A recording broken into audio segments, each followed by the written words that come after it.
Sachin GIDC police સ્ટેશનમાં એક unnatural death બાબતે એક અકસ્માત મોતનો કેસ દાખલ થયેલો હતો, જેમાં જેનું અનનેચરલ ડેથ થયેલું હતું એ આઈડેન્ટિફાય થયેલો નહોતો, એટલે એ અનુસંધાને તપાસ ચાલુ હતી. જે રીતના મરણ જનાર જે હાલતમાં મળી આવેલો હતો, એટલે કે નગ્ન અવસ્થામાં મળી આવેલો હતો અને ઓળખ એની થયેલી નથી, તો આ બાબતે સૌ પ્રથમ તો ઓળખ એની થાય એ બાબતમાં સ્થાનિક પોલીસ તરફથી પ્રયત્નો કરવામાં આવેલા હતા અને સાથે સાથે એ ડેડ બોડીની આજુબાજુ કોઈ એવિડન્સ કેસના લગત મળી આવે તો એ પ્રાથમિક તબક્કાની તપાસમાં એ બધું આવરી લઈ અને તપાસ હાથ ધરવામાં આવેલી હતી. સાથે સાથે મરણ જનારનું પોસ્ટમોર્ટમ પણ કરવામાં આવેલું હતું. પોસ્ટમોર્ટમ દરમિયાન એનું જે મોતનું કારણ હતું એ શ્વાસ રૂંધાઈ જવાના કારણે મોત થયેલું હતું એવું આવેલું હતું, જેથી આ જે ડેથ જે હતું એ શંકાસ્પદ જણાઈ આવેલું હતું, કારણ કે મરણ જનારની જે ડેડ બોડીની પોઝિશન અને કોઝ ઓફ ડેથ આ બંને વિગતો ધ્યાને લેતા ત્યારબાદ સ્થાનિક પોલીસ સ્ટેશન તરફથી સૌ પ્રથમ તો મરણ જનારની ઓળખ માટે ખૂબ જ બહુ ઊંડાણપૂર્વક તપાસ કરવામાં આવી. હ્યુમન સોર્સ મારફતે અલગ અલગ માહિતી મેળવવામાં આવી.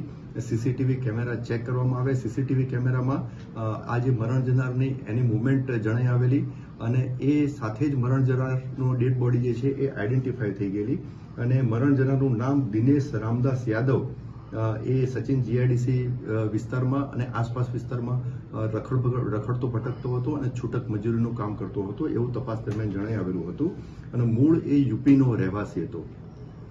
મરણ જનારની ઓળખ થયા પછી મરણ જનારના જે સગા સંબંધી જે છે જે યુપીમાં રહેતા તો એમનો સંપર્ક કરવામાં આવ્યો અને એમની પાસેથી પ્રાથમિક વિગતો મેળવવામાં આવી.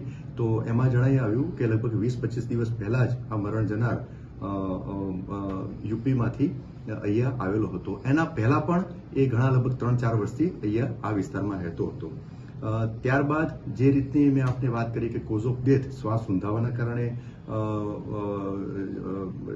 થયેલું હતું, એમનું મોત થયેલું હતું અને સાથે સાથે એ નગ્ન અવસ્થામાં મળી આવેલો હતો, જેના કારણે એક સૃષ્ટિ વિરુદ્ધનું કૃત્ય થયેલાનું પણ પ્રાથમિક જણાઈ આવતું હતું, જેના કારણે આ જે મોત હતું એ શંકાસ્પદ જણાઈ આવતું હતું, જેથી સ્થાનિક પોલીસ દ્વારા આ બાબતે ઊંડાણપૂર્વક ફરીથી તપાસ ચાલુ રાખવામાં આવી અને સચિન જીઆઈડીસી પોલીસ સ્ટેશન અને સચિન પોલીસ સ્ટેશન વિસ્તારમાં લગભગ 700 થી 800 સીસીટીવી કેમેરા અલગ અલગ સ્થળના ચેક કરવામાં આવેલા, સ્પેસિફિક ટાઈમના ચેક કરવામાં આવેલા અને એમાં જે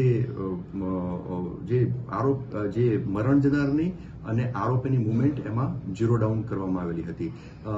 એના પછી સાથે સાથે જે મરણ જનારના સગા સંબંધીઓ હતા એમની પાસેથી પણ પ્રાથમિક તપાસ મેળવવામાં આવી. એમાં પણ તપાસનો મદદરૂપ થાય એવી માહિતી મળેલી હતી, જે આધારે આ અકસ્માત મોતની તપાસ દરમિયાન આ મરણ જનારનું મર્ડર થયેલાની હકીકત જણાઈ આવતા આ જે મરણ જનારના બ્રધર મિથિલેશ રામદાસ યાદવ એમની ફરિયાદ લઈ અને સચિન જીઆઈડીસી પોલીસ સ્ટેશનમાં મર્ડરનો ગુનો દાખલ કરવામાં આવેલો હતો.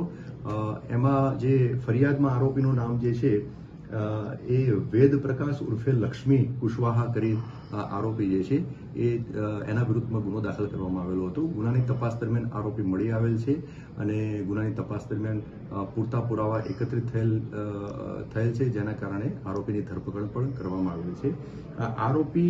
આરોપીની પૂછપરછમાં અને તપાસ દરમિયાન એકત્રિત થયેલ પુરાવા આધારે જે તપાસમાં હકીકત ડિસ્ક્લોઝ થઈ છે, તો એ આધારે આરોપી અને મરણ જનાર એ જે આ બનાવ બન્યો એટલે 28 તારીખે આ મર્ડરનો બનાવ બન્યો, એ વખતે સવારથી આ બંને જોડે હતા અને આ જે મરણ જનાર જે છે એની સાથે આરોપીએ જાતીય સંબંધ પણ બાંધેલો હતો અને એના પછી જ એનું મોઢું દબાવી અને એનું મર્ડર કરેલું હતું.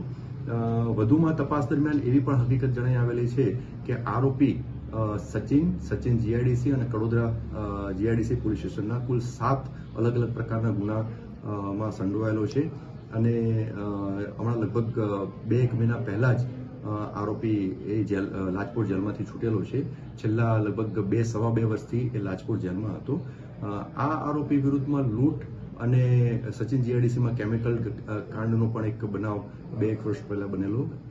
એની સાથે સાથે બીજા પણ ગુનાઓમાં આરોપી સંડોવાયેલો હતો. હાલ ગુનાની તપાસ ચાલુ છે.